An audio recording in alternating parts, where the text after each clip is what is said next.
Welcome back. With Live at 1:30 out on the road for the rest of the week, our next guest couldn't have chosen a more appropriate song, and certainly one I'll be humming. Andy Stewart and The Road and Miles to Dundee.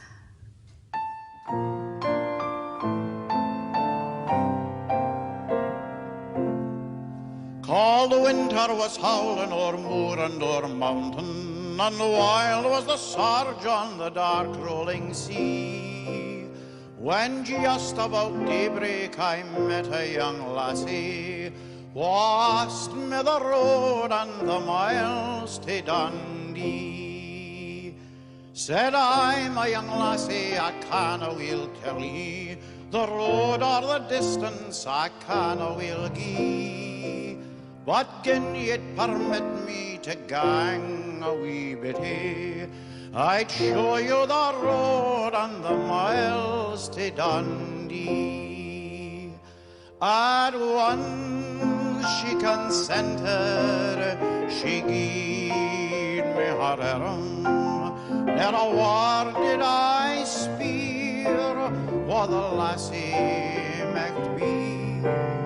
She appeared like an angel in feature and form, as she walked by my side on the road to Dundee. Then she took the gold pin frae the scarf at her bosom, quo' she, tak ye this in remembrance o' me. Then bravely I bent and I kissed her sweet lips, ere I parted with her on the road to Dundee. Say, here's to that lassie, I ne'er can forget her, and ilka young laddie was listening to me. Oh, ne'er be ye sweer to convoy your young lassie, though it's only to show her the road to Dundee.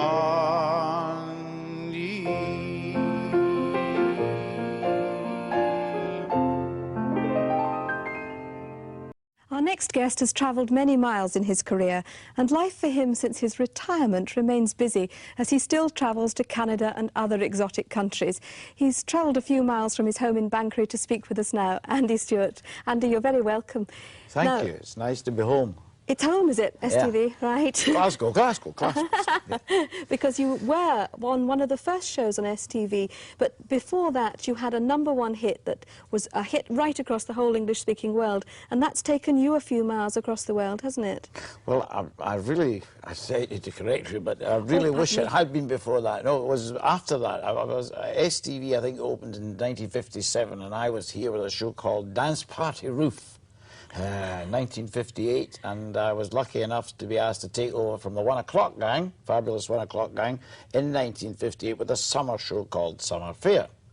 Now, I recorded The Scottish Soldier in 1960. Before I recorded that, I recorded a song which nobody wanted me to sing on this programme called Donald, Where's Your Trousers?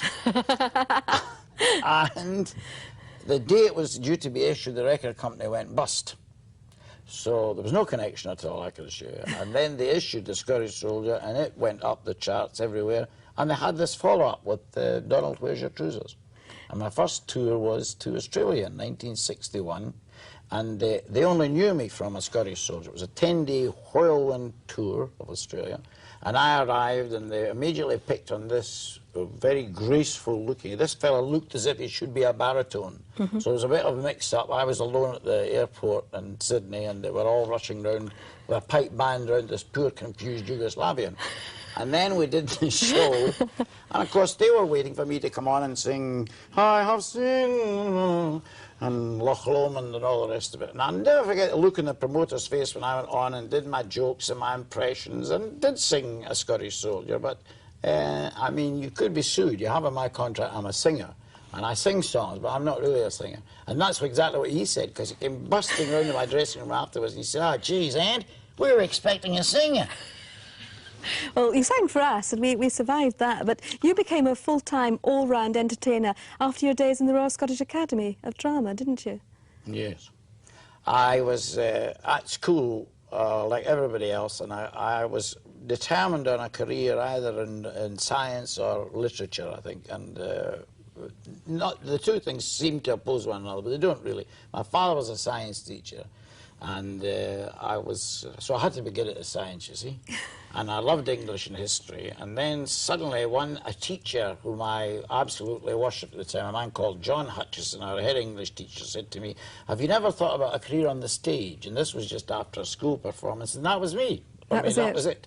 And I went to the College of Drama and did the damage there, and then in my second year at the College of Drama, the students produced every year a review called College Pudding for Students' Charities Week, and I was asked to do the comedy in that, and an agent came round and said, "I think you could go very well to Gay to Leith," and she was wrong.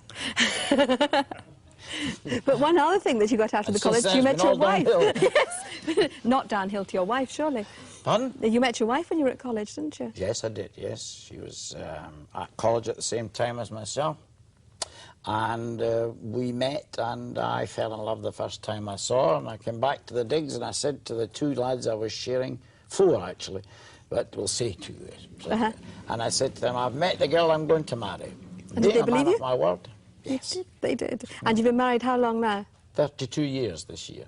32 years. Now, when you go away, you had to leave your family behind. Now you're retired, in inverted commas. They tend to leave you behind, because 3 of them are in showbiz, aren't they? Yes, we have my eldest daughter, Tara. Hello, Tara. Tara is waiting on a happy event. We're waiting for Tara. Our grandchild. Turned from dancer to producer. All the best, darling. And Tara is with the Scottish Ballet. And then Andrew, or as he's known by his stage name, Ewan, he's done a lot he's down in London permanently with the National Theatre, and he's Ian Drury at the moment.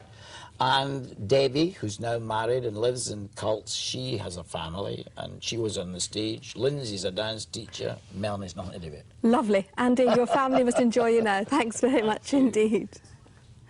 Join us on Wednesday, live at 1:30. Cheerio.